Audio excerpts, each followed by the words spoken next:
Hey, what is going on, everybody? Welcome back to the channel and welcome back to the vlog. Hope everyone is having a fantastic day. I do genuinely have to start this video with a huge shout out to the Corvette gods for giving us yet another sunny weekend. I spent pretty much my whole life wishing every winter would get more snow, but I cannot tell you how excited I am to get little snow this year and truly enjoy the C8 Corvette as much as I possibly can right now. But as always, without beating around the bush, I do want to take the time in today's video to share with everyone the next modification that I'm doing to the C8 Corvette, which is in fact the strut tower covers. They make one for the driver's side and the passenger side, and the intent for this is to address one of the possible deficiencies that the C8 Corvette has. And so they do make one for each side. You have a cover for the passenger side, which goes right on this side, the driver's side over there. In today's video, we will take the time to install these. I have linked in the description below the eBay store that I purchased these products from. I didn't link the specific product because those links do expire over time. And so if you are interested, definitely check out the eBay store below. They do have their own independent website as well with instructions to how to properly install this product. My goal of this video, if you've been following the channel, you guys know I have an engineering background, and so I do genuinely like to question every product that I put into the vehicle as well as doing my research, and I thought I had things to add to the conversation about this product as well as this potential design flaw. So here we are talking about it today. So getting out of the sun glare for a little bit here, there are two sides. You have the driver's side and the passenger side. If you have mag ride, make sure you get the ones with this little hump that allows the wire to pass through for the mag ride on both the driver and passenger side. And it also comes with one zip tie, because what I've learned is there's nothing on this car you cannot solve with zip ties. Whether it's the front radiator openings or these strut tower covers, pretty much zip ties solve everything with this car. Taking a step back also while we are here, let's talk about my windshield. It seems to be a regular on this channel.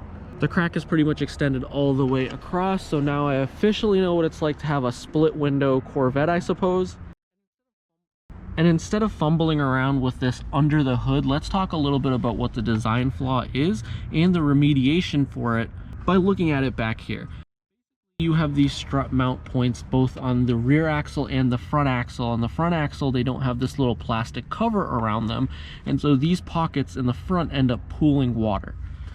I have read on the forums that GM may have internally said that there will be weep holes coming to the front design to allow water to naturally drain through.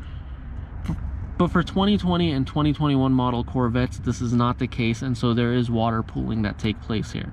And if you have mag ride, you have this harness coming out as a sensor for the adaptability portion of the mag ride, and so what ends up coming out of that is the covers need a little bit of a hump to let the wire come out of, as opposed to just hard capping the whole thing.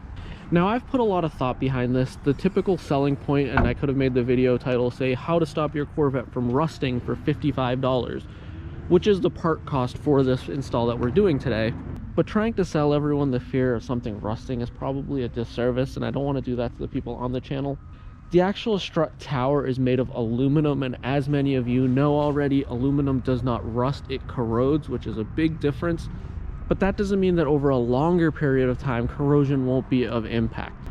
And so the idea is this cover is going to cap off the top of the strut mounts and make it so that you don't end up collecting as much water in there. My main concern, actually, just again, this is me spitballing. If you disagree, definitely let me know in the comment section below. I would love to talk about this more, but I do want to keep this video relatively short. My concern is not the actual strut mount, but it is the bolts that go with it, because even though those bolts are aluminum, if they are submerged in water for prolonged periods of time, think 10 years time, and you have to disassemble and replace that strut assembly or that bracket, then what's going to end up happening is the bolt is going to have been submerged in water, and when you put a wrench to it, you may end up stripping the bolt, and now you have to figure out how to get the bolt out, whereas these covers prevent that from being accelerated and prevent the amount of water pooling that is taking place, which will ultimately hopefully prolong the lifespan of the strut tower top bracket as well as the bolt that goes with it. So with that said, let's get right into this install. So first things first, the strut towers are actually located behind this plastic piece here as well as on the other side, so we do have to open this up a little bit. Again, definitely follow the instructions. This is me just walking through my install of it. I believe all of this is held in through gravity clips, so you want to just remove this outer panel and then pull this all out. You want to reach under here and pull this up and then out, and that'll take out this top portion here. And the best part is you can store all of this in the frunk while you're working on it. All of this is really held in by the same clip, so you want to just start popping them out. Be mindful you don't catch any specific harnesses.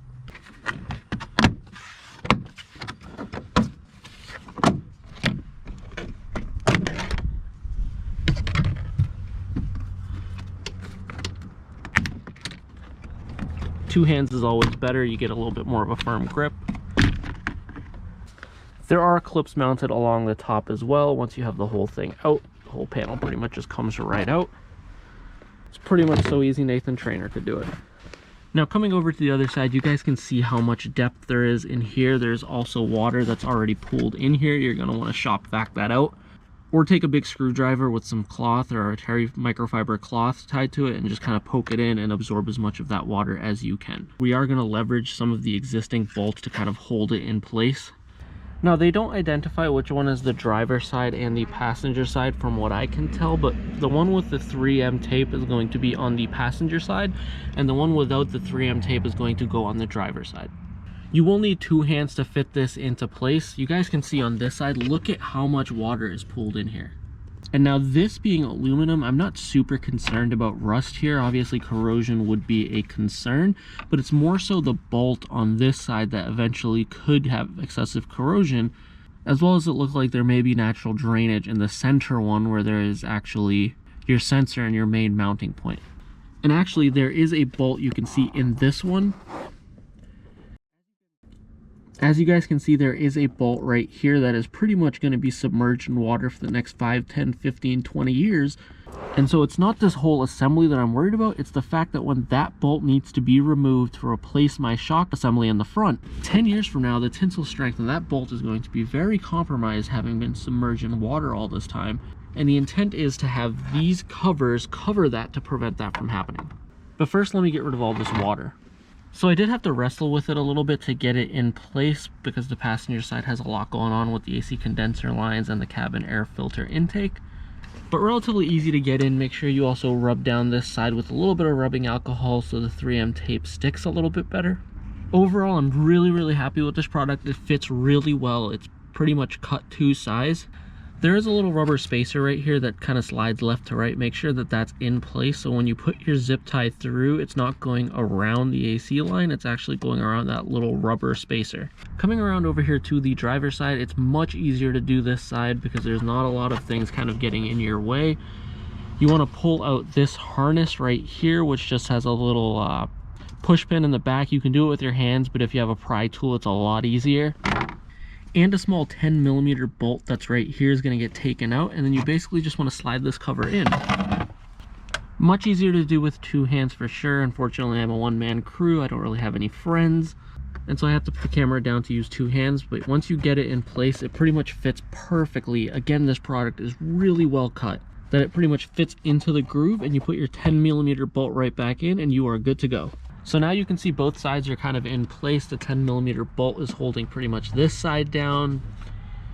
The fitment, I have to say, is just really awesome the way they cut this just to size. On the passenger side, you can see that I put the wire tie in wrapped around the little rubber spacer. You really don't want to tighten it down too hard so it's not pulling on the AC line at all, but this is really snug. You can see it doesn't move. The cutout for the mag ride is pretty much on point. And now you don't have to worry about water pooling in. And so now you basically just want to put it all back together the way you took it apart. I have to say that each pocket held enough water to pretty much douse the entire rag. And I think every C8 Corvette owner should be doing this modification to their C8 Corvette, just to kind of protect the longevity of the vehicle and any bolts from prematurely corroding. And just like that, this install is complete, and this really speaks to the beauty of owning an American supercar. If this was a Ferrari or Lamborghini, I can promise you that this would not be as simple to do as it is with a US made vehicle. Between the C8 and the Raptor, you guys can see over here, it truly is amazing how easy it is to work on these vehicles by yourself. I I have to say this product is really well engineered. I think they've cut it down right to size. It fits perfectly, and the install time is less than 30 minutes if you know what you're doing. And even if you don't just follow the instructions to a T, there's maybe 10 steps to it at best, and it really does address a potential long-term flaw that the C8 Corvette has. Hopefully you enjoyed this video. If you did, give it a big old thumbs up. If you have not already, definitely hit that subscribe button and check out some of the other videos on the channel, because the Corvette C8 playlist has now gotten up to about 12 videos, and I promise there's something else that if you have not watched all of them, you will find as informational content. And until the very next video, I will see you all in the comment section below.